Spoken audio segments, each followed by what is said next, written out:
বাংলা যুবশক্তি প্রকল্পে আবেদন করতে চান তাহলে এখনই এই ভিডিওটি দেখে নিন, কারণ আবেদন শুরু হওয়ার আগে যদি এই ডকুমেন্টসগুলো তৈরি না রাখেন তাহলে আবেদন করার সময় সমস্যায় পড়তে পারেন।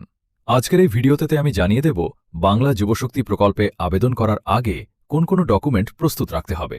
আপনাদের অনেকেই জানেন আগের আবেদন পর্ব শেষ হয়ে গিয়েছিল, এখন নতুন আবেদন শুরু হওয়ার আপডেটের অপেক্ষায় অনেকেই রয়েছেন।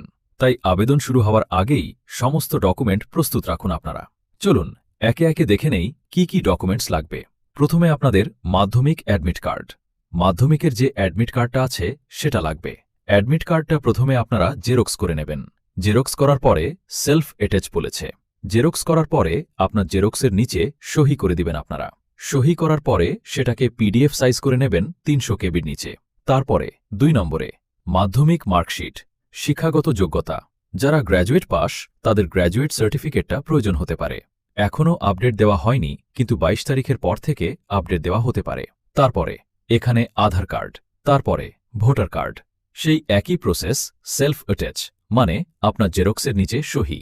তারপরে ব্যাংক পাসবুক, তারপরে এসটি ওবিসি সার্টিফিকেট যদি থেকে থাকে তবে আপনারা আপলোড করবেন।